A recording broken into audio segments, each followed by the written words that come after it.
Kira's daughter goes missing in their new home cellar, revealing an ancient entity's control over the house, forcing Kira to confront it to save her family. Stick around until the end to witness the unveiling of the heinous villain. Welcome to your daily dose of Movie Pill. Today, we'll be recapping a 2022 horror movie titled The Cellar. Spoilers ahead, buckle up, and let's get going. The Woods family is moving into their new countryside home. Kira and Brian are thrilled about the house they've bought for their kids. While Steven is all excited, Ellie isn't feeling it. She's bummed about leaving her friends and thinks her parents don't get her. The house, called Zyos, is pretty weird. There's this old painting of a guy pointing, and above each door there are strange letters with triangles, except for one door with a pentagon. When they poke around the cellar, it's kinda meh, but as they try to split, bam! The door clunks shut before Ellie can skedaddle. The lock's acting up, and with something creepy lurking in the shadows, Ellie's nerves start tingling. Thankfully, the key's dangling nearby, so Brian swoops in to unlock the door and set her free. Come evening, Kira drops the bomb on Ellie. She's on babysitting duty for Steven while they jet off to some last-minute office meeting. While Ellie is chatting away with an old friend on the phone, she gets a big scare when Steven suddenly pops up wearing a cloak and a creepy skull he found hidden in the rec room. Turns out, there's a secret compartment the family never knew about. Curious, Ellie investigates and finds a plaque inside with the words Solve et Coagula, along with an old record player and an abacus. Steven spills the beans about some spooky legend of a witch who once owned the house and made a deal with the devil. Then he suggests they give the record player a whirl. Ellie manages to get the record working, and they hear a guy's voice reading out some weird equation on the record, followed by a whole lot of counting. A bit later, a strange breeze blows in from under the cellar door, and suddenly, the power goes out in the whole house. Ellie panics and calls her mom, Kira, for help. Kira suggests Ellie check the circuit breaker down in the cellar, but Ellie's too scared to go alone. So Kira shares a trick she uses when she's nervous: counting. Over the phone, Kira guides Ellie through each step, cheering her on. Ellie reaches step 10, but then she closes her eyes and falls. Kira hears Ellie counting all the way up to 30, ignoring her. Worried, both Kira and Brian race home. When they arrive, Ellie's nowhere to be found in the house, so they dial up the cops. Despite a quick sweep of the nearby woods, Ellie's still MIA. With no signs of trouble in Ellie's history of running away, the police suggest they sit tight, thinking she might be crashing at a friend's pad. Come morning, the family ropes in some neighbors for another search, but it's a bust. Brian reckons Ellie's just throwing a fit and skipped town, but Kira's convinced something spookier is afoot, especially after hearing Ellie's creepy counting. The next day, Kira starts plastering the neighborhood with missing person posters and totally blanks on picking up Steven from school, until his teacher gives her a ring. Once she grabs Steven, Kira bolts to the police station hoping for some good news, but the detectives got squat. They've checked every camera around, called up Ellie's buddies, but there's nothing, not even her phone. The detective does mention something though. Ellie's been getting bullied online for a while. Feeling like she's missed something big, Kira insists on getting the cellar checked out by forensics, convinced Ellie didn't just up and leave. Once again, the detective tells her he can't do much without evidence of a crime. Back home, Kira spots Solve et Coagula carved above the front door. Curious, she Googles it while Steven plays with his ball by the cellar. Turns out, it's some old alchemy stuff meaning dissolve and coagulate. Intrigued, Kira calls Steven over after he accidentally drops his ball by the cellar. He says nothing strange happened when Ellie disappeared, except they played the record player. Kira brushes it off and checks Ellie's socials, finding out about her secret anarchist tattoo. Kira decides to take another look in the cellar. She hesitates for a moment, eyeing the pentagon above the door, then grabs a flashlight and heads inside. As she explores, she notices Roman numerals on the steps and an equation that matches the one on the record player. But the real surprise hits her when the UV light reveals creepy faces painted on the wall.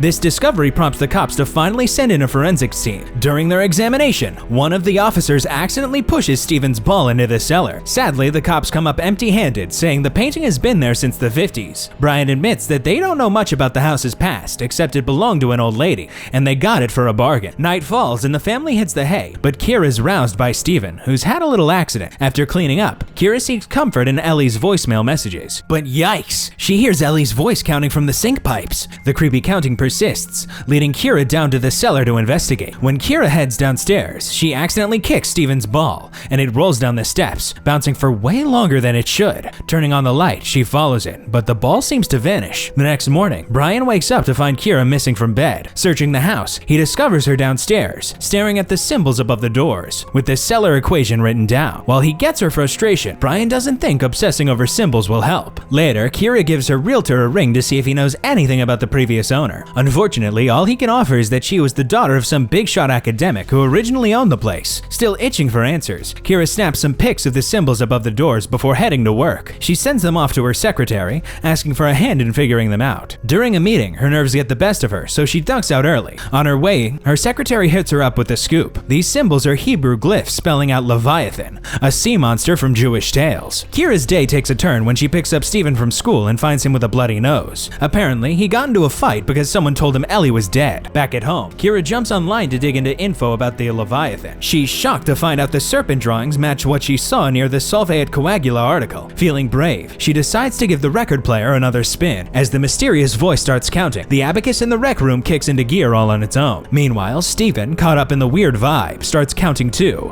and heads straight for the hidden compartment, which is magically opened up. Luckily, Kira hears him and pulls the plug on the record just in time to stop him. When Kira asks Steven what happened, he's totally blank, like he's got amnesia or something. So, Kira turns her attention to the painting with the guy pointing his finger. Turns out, his name's John Featherston, and those same funky Hebrew letters are scribbled on the picture. She Googles the guy and boom, finds out his whole family vanished from this house except for one daughter. Just then, a weird breeze blows in and poof, the power's out. Steven's voice starts wailing from behind the cellar door, so Kira bolts to help him out. But guess what? The door's stuck, and the key's playing hide and seek. As Kira takes a peek through the keyhole, she's freaked out by an animal eye staring right back at her. She jumps back, but then spots Steven in the hallway, so she knows it's not him behind the door. Suddenly, the cellar door swings open by itself, and the lights flicker back on, revealing the key lying on the floor. Kira grabs it and hangs it back up before venturing into the cellar, using her phone's flashlight. But as soon as she steps inside, the door slams shut behind her, trapping her inside. She calls out to Steven for help, but he's too short to reach the key. He dashes off to grab a chair. Meanwhile, Kira accidentally drops her phone,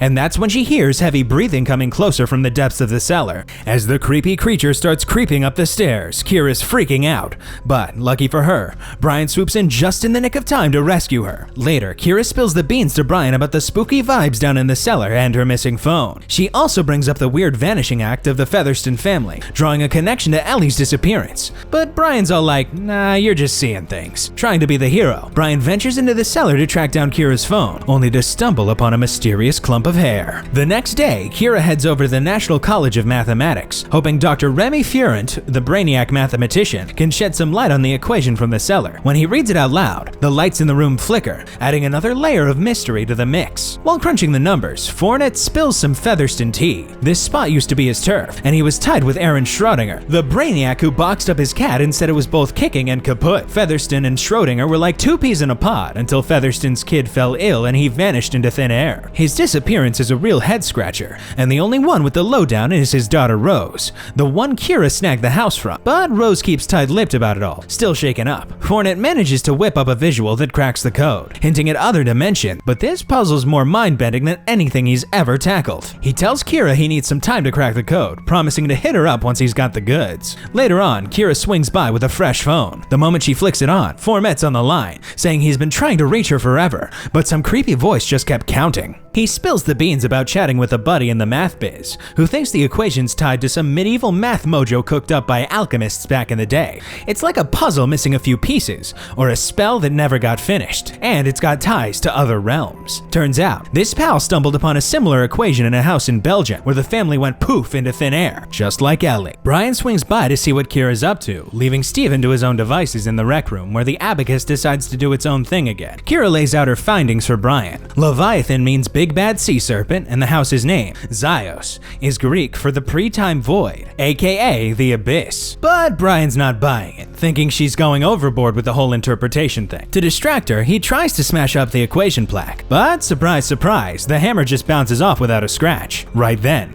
the record player cranks up, and Steven wanders over to the secret stash, where he stumbles upon a ghostly Ellie, still counting away with funky glyphs etched on her face. Steven yells for help, but by the time his parents rush in, the record player's stuck on 10 and Ellie's vanished, leaving only her phone behind. The next day, Kira's realtor calls with info on where to find Featherston's daughter. Kira heads to a nursing home and meets an elderly Rose in a chapel. The nurse warns Kira that Rose doesn't talk much these days, but Kira gives it a shot anyway, telling Rose about Ellie and asking for help. After a pause, Rose writes down Leviathan, but clarifies that it's not just a name, it's one of the big shots down in hell. Her dad brought it here to cure her brother's illness, and And guess what? The whole house is in on the ritual, not just the cellar. As Kira heads home, she tries to call Fornet, but the line's just full of static and that eerie counting voice. Meanwhile, Brian's doing his own detective work. He's pieced together the triangles in the pentagon, forming a creepy star. Turns out, it's the symbol for Baphomet, the gatekeeper of the underworld. And get this, it matches the hand sign in Featherston's painting, and even has Solve Coagula written like the weird stuff above the doors. When Kira gets back and sees all this, it hits her. The whole house is built around this dark entity. She figures the equations like the key to the underworld. Suddenly, Steven's drone goes haywire and leads him down to the cellar, counting every step. Waiting for him? Yup, you guessed it, Baphomet. Steven screams and the lights go out. His parents dash after him, but all they find is the drone. They search the entire house, but no sign of Steven. Then, out of the blue, Steven's ball bounces down the stairs and they hear a voice counting. They trail the sound and spot Steven about to slip into the creepy hiding spot. They snatch him up, but he's burning up with a fever. While Brian scurries for water, Kira tries to cool Steven down and spots a star carved on his chest.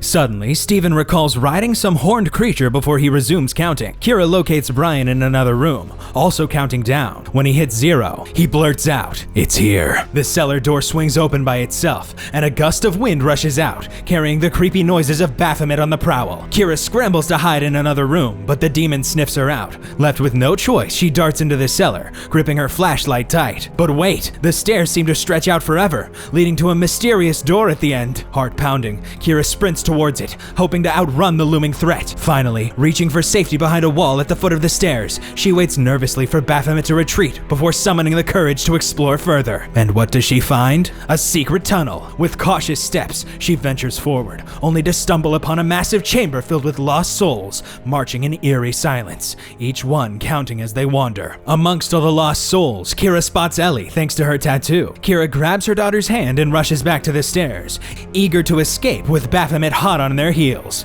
She accidentally drops her flashlight in the rush, but there's no time to go back for it. Back at the house, with power restored, Kira slams the cellar door shut, trapping the demon inside. Relieved that her family is safe, Kira urges them to leave, but as she approaches the exit, she finds her flashlight lying there. A shiver runs down her spine as her family starts counting. Against her instincts, Kira opens the door, revealing the never-ending staircase. As they keep counting, Kira realizes the house isn't in the woods anymore, but in a desolate land. As the Woods family prepares to leave the cursed house behind, Kira's mind races with the haunting memories of their ordeals. Despite the relief of having her family safe beside her, she can't shake the feeling of lingering dread. With each step away from the house, she hopes to leave behind the nightmares that plague them within its walls. I rate this movie a 6 out of 10. Comment down below what you would rate it. Looks like this movie pill is starting to wear off. But don't worry, there's always more where that came from. Tap here to keep the effects going with this next movie, because who can stop at just one? And while you're at it, don't forget to like and subscribe, because your next movie dose is just a click away.